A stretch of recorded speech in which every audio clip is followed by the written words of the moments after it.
है, क्या मकसद है?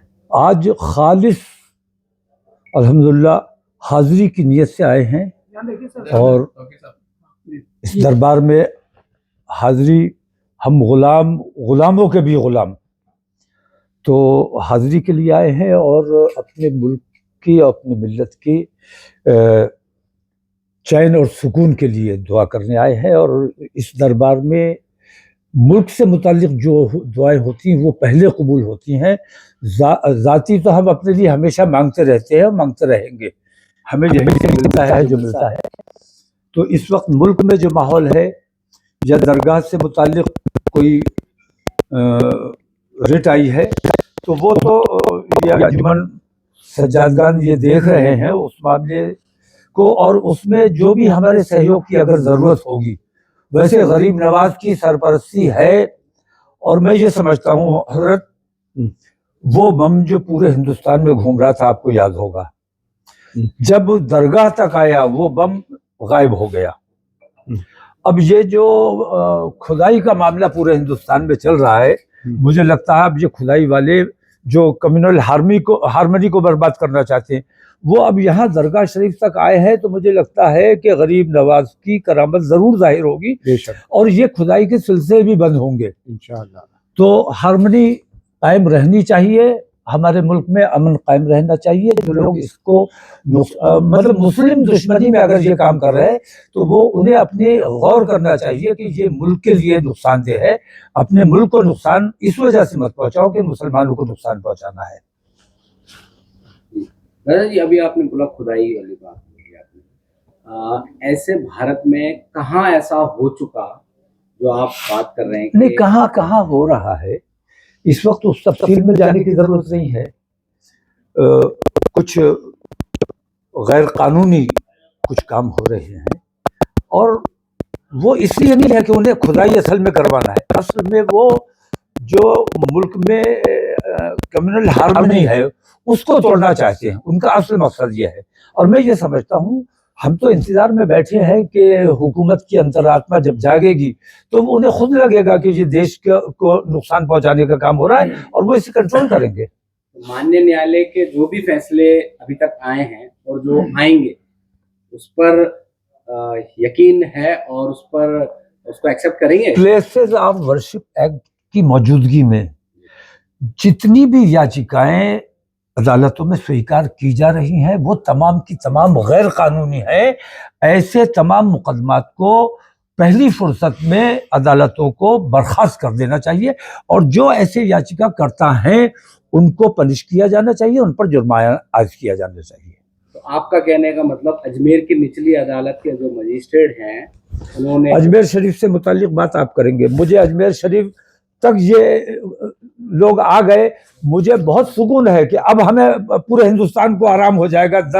अजमेर शरीफ वाले बैठे हैं तो हमें कोई डर नहीं है। मुझे यकीन है कि अब पूरे हिंदुस्तान को आराम मिल जाएगा। अब गरीब नवाज तक बात आ गई है, अब गरीब नवाज खुद देखेंगे और मैं समझता हूँ कि हिंदुस्तान में जो माहौल बिगाड़ा जा रहा है वो खुद ब खुद ठीक होगा। संभल वाली घटना पर आप संभल में जो हुआ है दुनिया के सामने है, और जो बेईमानी हुई है, जो हत्याएं की गई हैं और वहाँ जो पाबंदी लगाई गई है वहाँ जाने पर, वो इसीलिए लगाई गई है ताकि वहाँ जो इन्होंने बेईमानियां की हैं उनको किसी तरह से मेकअप कर पाएं। और अब एक खोका मिल गया है कि मेड इन अमेरिका है या क्या है, पाकिस्तान से भी कनेक्शन जो, तुम भाई कहीं से भी कनेक्शन जोड़ दो, हम सच्चे हिंदुस्तानी थे और हैं और रहेंगे। हम अपने मुल्क के मफाद में सोचते हैं और अपने तमाम हिंदुस्तानियों को अपना भाई समझते हैं। तो हमारा कनेक्शन कहीं से नहीं है। हमारे जो बच्चे कत्ल किए गए हैं वो पुलिस ने, संभल को आग में झोंकने के लिए पुलिस ने जानबूझ के उनका कत्ल किया है। वो तमाम बच्चे हमारे शहीद हैं और उनको इंसाफ मिलना चाहिए। वहां की उचित स्तरीय जांच होनी चाहिए और जांच तब तक मैं समझता हूं कि ईमानदार नहीं हो सकती जब तक वहां के अधिकारी वहां से नहीं हटाए जाएंगे। अधिकारियों का तबादला वहां से करके नए अधिकारी होंगे तो जांच का कोई मतलब है। दादा जी, अभी आपने कहा वहां पर जिनकी डेथ हुई उनको शहीद कहा आपने, इसी बयान को लेकर आपको जाने से रोक भी दिया था? नहीं, इस बयान को नहीं, मुझे नहीं, वहां किसी को भी जाने की, क्योंकि पुलिस ने जो बेईमानियां की हैं वो तमाम चीजें छुपाने के लिए उन्हें टाइम चाहिए। तो 10 तक अभी वहां पाबंदी लगाई हुई है, और जिनके गोलियां लगी हैं, छर्रे लगे हैं, या जो कुछ भी लगा है, उन तमाम से उनके बयानात बदलवाने की कोशिश की जा रही, दबाव बनाया जा रहा है, और कितने लोगों पर दबाव बना लिया गया, लेकिन अक्सरियत जो है वो अपने बयान पर कायम है। चलिए, बहुत शुक्रिया। अच्छा, और जो डेथ हुई उनके परिजन और उनके लिए कुछ मांग रख रहे हो आप उत्तर प्रदेश को? उनके लिए हम उत्तर प्रदेश सरकार से कुछ नहीं चाहते, हम केंद्र सरकार से कुछ नहीं चाहते। हम जिस लायक हैं उन लोगों की जो मदद हो सकती है वो की जाएगी, उनको कहीं तकलीफ नहीं होने दी जाएगी। और उनके मुकदमात में भी, अगर मैंने देखा है जिनके हजरत गोली लगी हुई है वो ही मुल्जिम भी हैं, मुजरिम भी हैं, उनको अरेस्ट भी किया हुआ है। ये 75 साल से हो रहे हैं और 10 साल से तो हम ही मारे जा रहे हैं और हम ही मुजरिम हैं, इससे भयानक कोई झूठ नहीं हो सकता। तो ऐसे झूठ हिंदुस्तान में अगर बोले जा रहे हैं तो ये हिंदुस्तान के लिए अच्छा नहीं है। हमारा मुल्क अमन व अमान का मुल्क है, और हिंदू मुस्लिम एकता, तमाम मजहब के लोग यहाँ गुलदस्ते की तरह रहते हैं। इस गुलदस्ते को जो लोग बर्बाद करने की कोशिश कर रहे हैं, असल में वो हमारे देश के दुश्मन हैं। उन देश के दुश्मनों की तरफ आप लोगों को भी खास तवज्जो देनी चाहिए।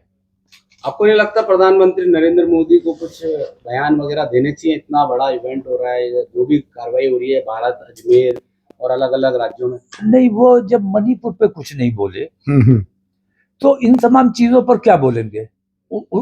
फिरका परस्ती फैलनी चाहिए, और अंग्रेजों वाली पॉलिसी के बांटो और राज करो, उसी पॉलिसी पर आज की हुकूमत काम कर रही है।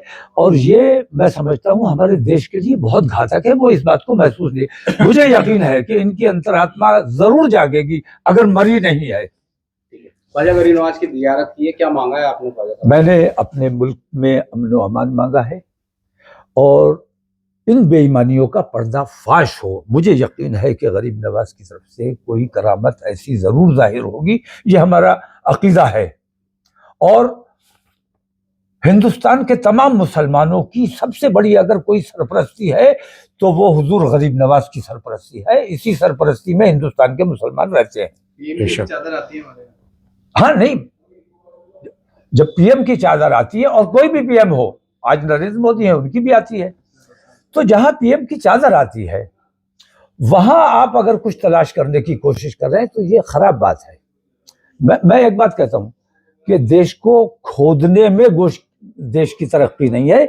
देश की तरक्की देश में विकास करने के लिए देश को बनाने का काम होना चाहिए, खोदने का काम नहीं होना चाहिए। और जो खोदने का काम कर रहा है वो अगर अपने आप को देश प्रेमी कहता है या हिंदू प्रेमी कहता है, वो अपने साथ ही धोखा कर रहा है। बहुत बहुत शुक्रिया आपका। हजरत फरमाएंगे।